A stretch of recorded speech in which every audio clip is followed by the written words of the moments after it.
Olá pessoal, esta é a aula 5 de programação web. Nesta aula eu vou falar sobre a construção de layout, principalmente do estilo responsivo, usando HTML e CSS.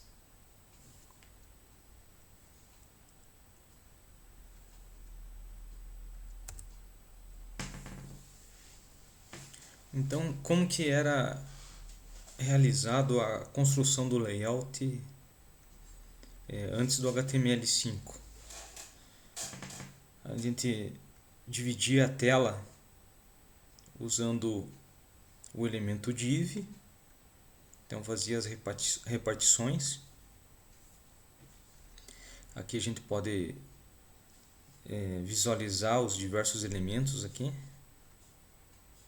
Ó, o primeiro elemento que a gente vê ali é uma div com ID header, seria o cabeçalho, né? O título da sua página. A gente vê ali à esquerda uma div com ID nave, que seria a divisória no que vai ter os elementos de navegação, os links. No meio ali a gente vê uma div com ID content, e dentro dessa div com ID content teríamos uma div class article, que seria os elementos com texto, né? Dentro do container, dentro da div content. À direita aqui temos uma div id igual a write, que poderíamos utilizar, por exemplo, para colocar anúncios ou fazer outra barra de navegação, né? Ficaria a critério. E na parte inferior ali, uma div com id igual a footer, que seria o rodapé, onde você poderia colocar algumas informações, tipo copyright, de direitos autorais, né? Endereço, telefone, e-mail de contato, né? Fica a critério também, né?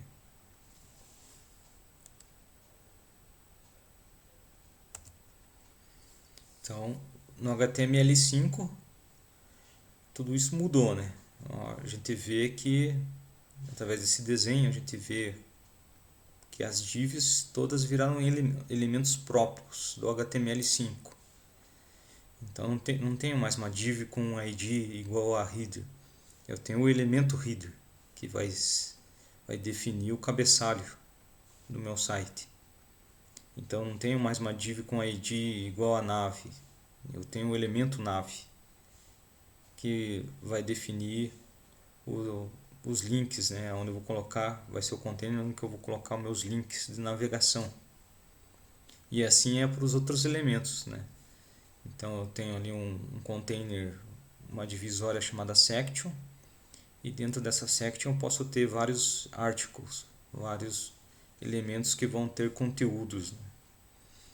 E temos um elemento aside, que eu poderia estar utilizando para colocar, por exemplo, anúncios, ou fazer uma segunda coluna de informações, né? E a tag footer com a função do rodapé da página. Então essas mudanças elas vieram para simplificar o trabalho, né?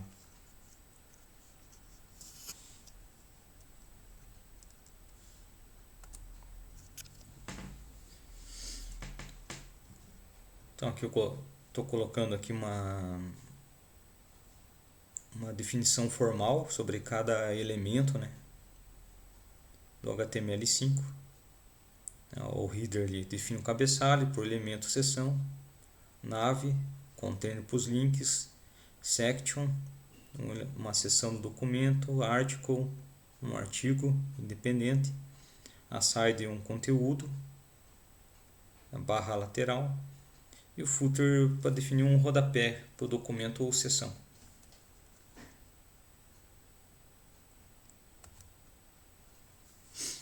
Técnicas de layout HTML. Então, existem 5 maneiras diferentes de criar layouts de várias colunas. cada maneira tem seus prós e contras. Então, podemos, aliás, era utilizado antes até, né, tabelas HTML, só que devido a muitas dificuldades, principalmente para a questão de manutenção de site, é algo não recomendado, né? Temos a propriedade de flutuação, CSS, CSS Flexbox, estrutura CSS, presente, por exemplo, em frameworks, templates, né? E apresentação de grid usando o grade CSS. Então aqui algumas técnicas, né? Mas entre elas aí, qual escolher?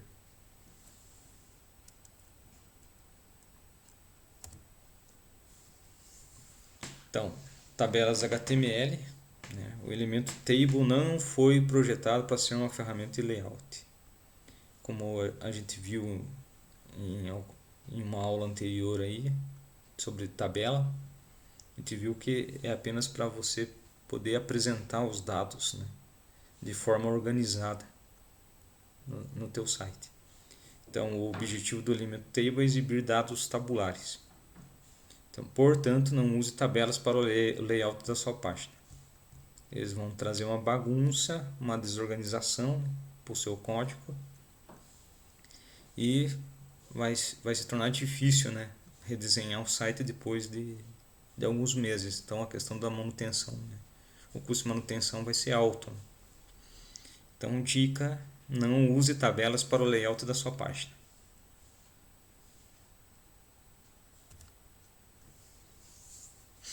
Framework CSS. Então, o que é? O framework é um facilitador no desenvolvimento de diversas aplicações. E sem dúvida, sua utilização poupa tempo e custo para quem utiliza, pois de forma mais básica são templates que provêm diversas funções que podem ser utilizadas em qualquer projeto e com um resultado bem bacana, bem legal. O que acontece? Esses frameworks eles já vêm com elementos pré-configurados. Então já tem um design de tela, por exemplo, pré-configurado. Vou utilizar um botão para gravar, para alterar, para excluir. Esses botões já são pré-configurados em seu layout. Ou algum outro elemento da tela, algum design. Então já vem elementos e isso facilita, né, na hora que você vai desenvolver o site, porque quando já estão pré-configurados você vai lá e só chama uma classe, por exemplo, de algum elemento que você vai utilizar e ele já está pré-configurado, você vai ter poucas alterações, né? E aqui eu apresento alguns exemplos aqui de framework. Ó, Bootstrap, Materialize CSS, Foundation, Semantic UI. Entre esses daí, particularmente eu gosto do Bootstrap e é um dos mais utilizados tanto aqui como no mundo. Ele tem muitas facilidades e agiliza muito a questão da criação de um layout.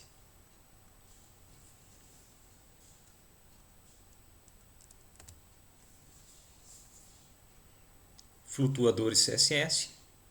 Então, é comum fazer layouts da web inteiros usando a propriedade float, CSS. O float é fácil de aprender, você só precisa se lembrar de como as propriedades float e clear funcionam.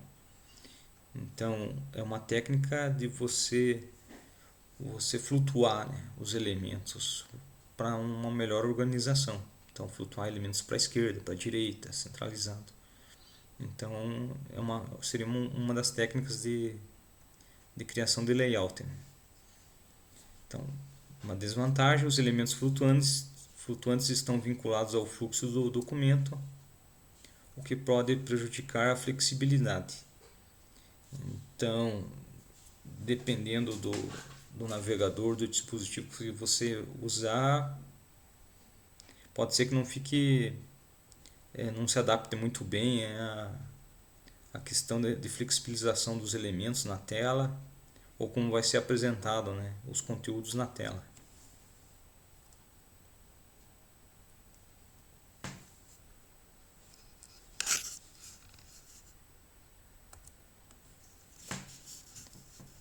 Uma apresentação aqui de um exemplo de site, né?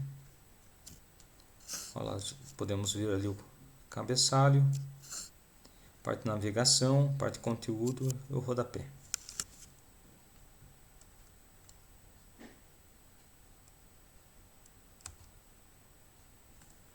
CSS Flexbox, é um modo de layout do CSS3, né?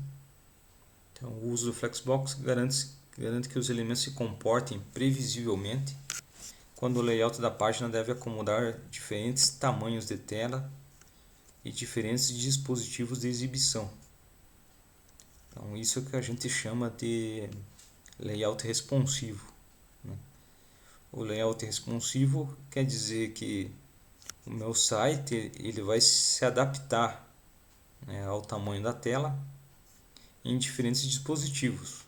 Então, dependendo do que você estiver utilizando para acessar o site, desktop, notebook, tablet, celular, então ele vai se adaptar ao tamanho da tela do dispositivo.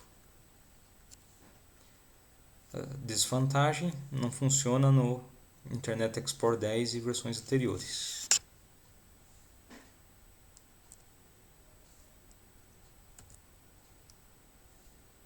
O exemplo da tela, podemos notar que fica igual ao exemplo anterior, né? Na verdade, todas as técnicas você vai poder chegar num mesmo resultado, digamos assim, na criação do layout. O que vai diferenciar de uma técnica para outra é a questão de suporte a navegadores, se os navegadores suportam a técnica que você está utilizando, e a forma como esses elementos vão se comportar na hora que houver a renderização, né, a apresentação desses conteúdos no navegador, né?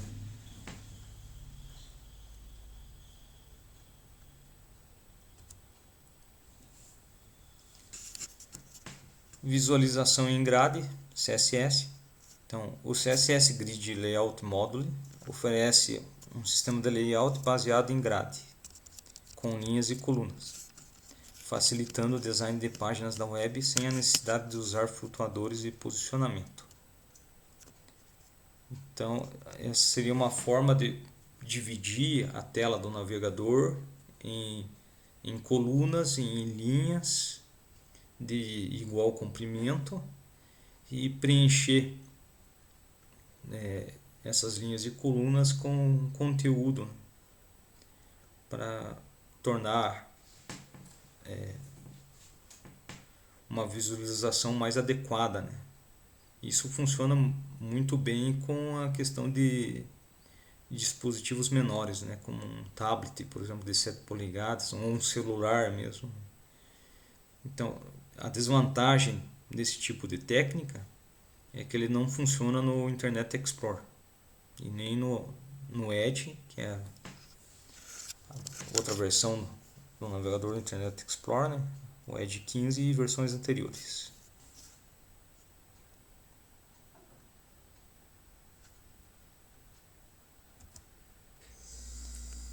Aqui um tipo de visualização em grade, um exemplo. Então a gente vê aqui uma tela dividido em colunas de igual comprimento e colunas e linhas, né?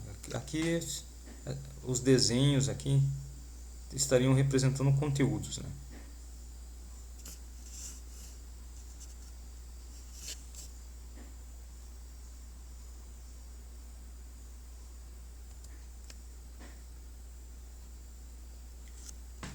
Então, de todas essas técnicas que eu apresentei, que eu comentei aqui, eu vou mostrar aqui um passo a passo da utilização do CSS Flexbox, né? Utilizando o layout responsivo. Então, vamos ver como que faz para criar essa tela de exemplo aqui, utilizando essa técnica.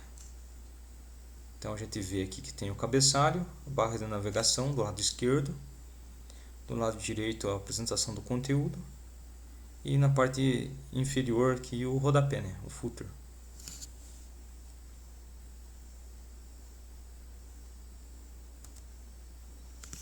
Então como que começa?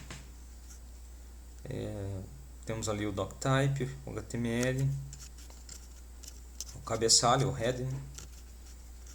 O que a gente vê de diferente nessa parte inicial aqui seria esse metaname igual a viewport. Então essa linha ela é essencial e a gente vai utilizar em todas as páginas que a gente estiver utilizando esse tipo de técnica. Essa linha de comando, essa tag meta com name viewport, eu estou definindo ali a exibição, né, da página.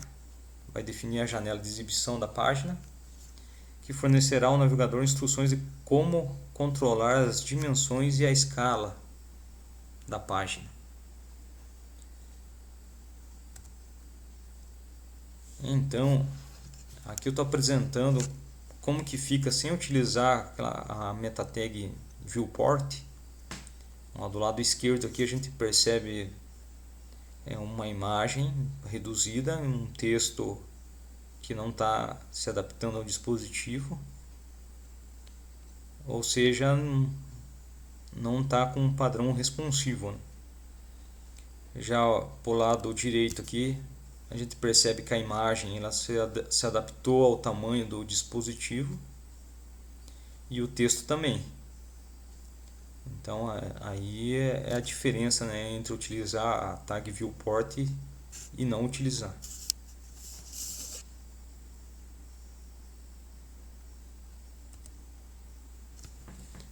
Continuando, aqui temos o corpo do documento, né, o body. A gente vê o título ali, um parágrafo, e aqui a gente já vê uma das tags novas, que é a tag do HTML5, a tag header, né, que é onde vai definir o cabeçalho para o documento. Então essa é a tag que vai fazer uma divisória, que vai ser apresentada na parte superior do teu site. É lá onde normalmente para o lado esquerdo você coloca ali um logotipo, por exemplo, e pode colocar um título para sua página, né, o nome da sua empresa, né. Então é a parte inicial ali do teu site, né.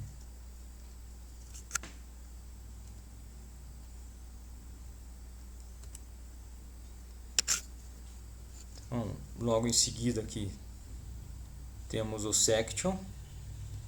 Esse section ele vai ser o container principal ali do lado do menu de navegação, onde eu vou poder, onde eu vou definir, né, o menu de navegação e o conteúdo, né. Então ele é um container, uma divisória, e dentro dessa divisória eu tenho para o lado esquerdo uma divisória que é a nave, que é de links, e do outro lado vamos ter uma divisória article, que vai ser a do conteúdo, onde eu vou mostrar o conteúdo. Então a section define a seção do documento e a nave vai definir um container, uma divisão para os links de navegação.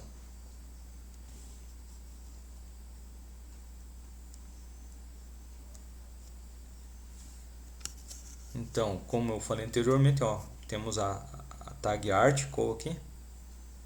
Essa article está dentro da tag section e é onde vou apresentar os conteúdos, né, da página. Então, notem que toda a tag que eu estou utilizando tem uma tag de fechamento, né? Então a article aqui tem a barra article, temos a barra section, que está fechando aquela section inicial, né?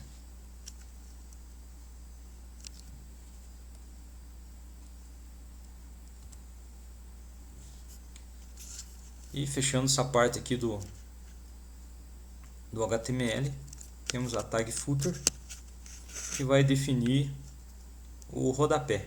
da página do documento, né? Ou seja, é nessa seção que você vai colocar, por exemplo, direitos autorais, né? Copyright, endereço, telefone, e-mail, algum tipo de contato, né?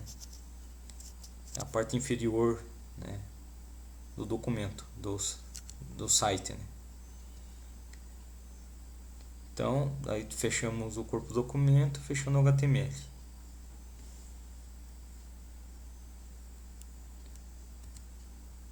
Mas, para que tudo isso tenha efeito, né, para que aqueles elementos eles se organizem na tela, a gente precisa do CSS, né? Então, agora eu vou apresentar aqui o CSS. Esse aqui seria um CSS interno, né? Iniciando com o style. Então, essa parte aqui vai lá no head do HTML, vai dentro do cabeçalho do HTML, né? Então, lá você vai ter que abrir uma tag style e colocar essas configurações CSS que estão aqui, ou coloca num arquivo separado, né, e seria um CSS externo e faz um link vinculando na página HTML. Então, quais elementos que eu tenho aqui dentro do style? Aqui o primeiro que a gente vê é um asterisco. Esse asterisco quer dizer que esta regra ela vai se aplicar a todos os elementos HTML que eu tenho. Então, ó, aqui eu estou aplicando uma configuração. A propriedade box size, tamanho da caixa dos elementos, com o valor border box, ou seja, vai incluir um preenchimento e borda na altura, largura e altura total do elemento. Ou seja, ela vai se adaptar, a caixa vai se adaptar na questão de altura e largura de acordo com o conteúdo que ela tem. Aqui temos o elemento body, que é o corpo do documento. Então tudo que tiver ali dentro vai ter essa configuração aqui. Fonte family, que é o tipo da fonte, né? Então por primeiro vai estar usando Arial. Se não tiver Arial, ele vai para Helvetica. Se não tiver Helvetica, vai para sans serif. Se não tiver nenhum desses três elementos, daí ele utiliza o padrão que o navegador estiver utilizando.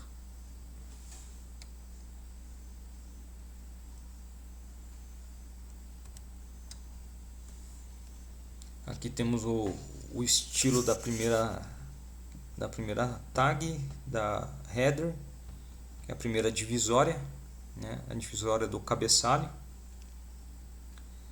Então está definindo que a divisória do cabeçalho lá vai ter o fundo, lá um background color, vai ter uma cor de fundo, vai ter um padding. Esse padding é o espaçamento entre o texto e a borda da divisória. Vai ter um espaçamento entre o texto e a borda de 30 pixels. O alinhamento do texto, text align, vai ser centralizado, vai ser do tipo center. O font size, que é o tamanho da fonte, né, 35 pixels. E a cor do texto vai ser white, ou seja, color, a cor branca, né? Color dos pontos white, cor branca.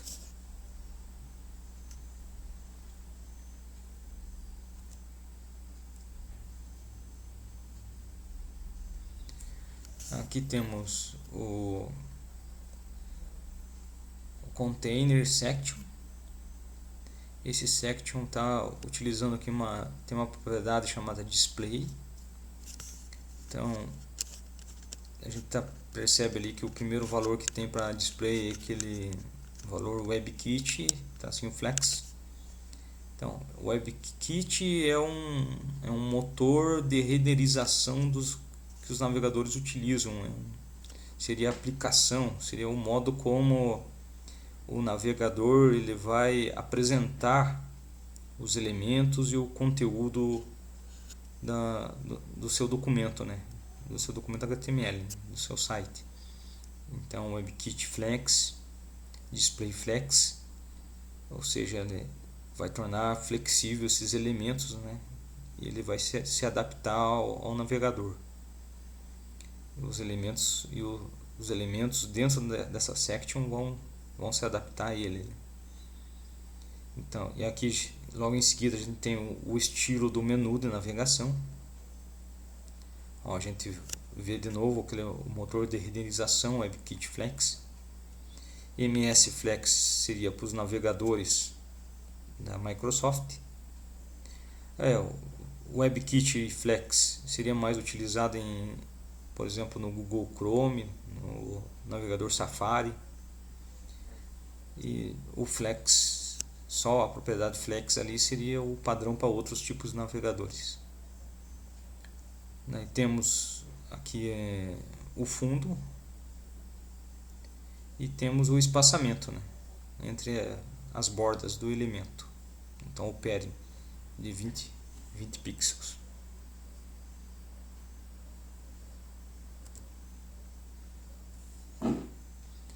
Aqui temos o estilo que vai ser apresentado, os itens do link, que vai estar dentro da seção de navegação, né, do nav. Então a lista ali, ó, a gente vê o list style type, que é o tipo, né, o tipo dos marcadores que vão ser apresentados. Então está usando none, ou seja, não vai ser apresentado nenhum tipo de marcador, né? E espaçamento 0 entre o texto, né, e a borda do elemento. Aqui temos o estilo do conteúdo, o background color, a cor de fundo, né, e o espaçamento entre a borda e o elemento 10 pixels.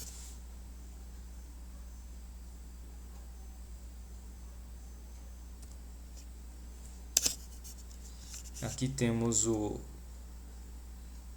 estilo do rodapé, o estilo do footer, da seção footer. Então temos ali a definição de cor de fundo, background color, espaçamento entre a borda e os elementos internos, o padding 10 pixels, o alinhamento do texto centralizado, cor white, cor branca.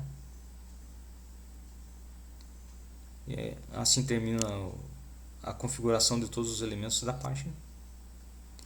E aqui uma configuração de visualização de toda essa estrutura, de todo o documento, né, de toda a página inicial, essa página do site, que é aquele elemento @media, né,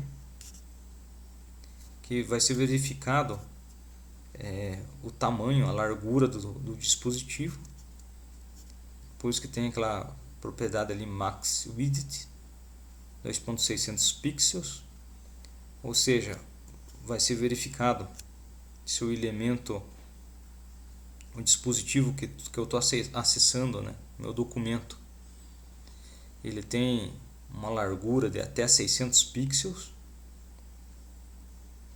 Ou seja, o que acontece se ele tiver uma largura de até 600 pixels? Eu vou ter aquele tipo de configuração ali.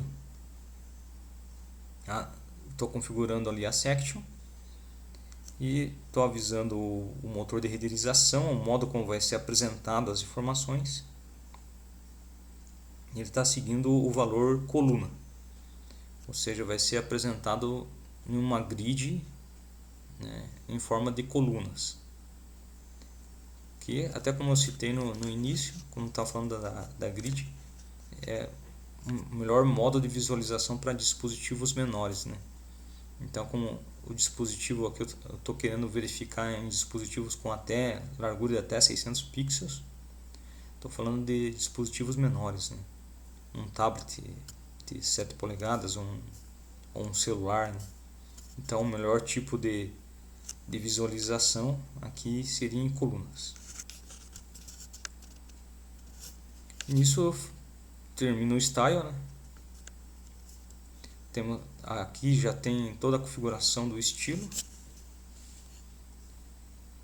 e vai ser apresentado igual aquele layout inicial, né?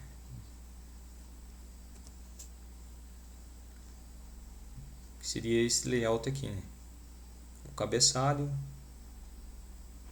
a parte superior, a seção de navegação do lado esquerdo aqui, do lado direito a parte do conteúdo e logo abaixo ali footer ou rodapé, né?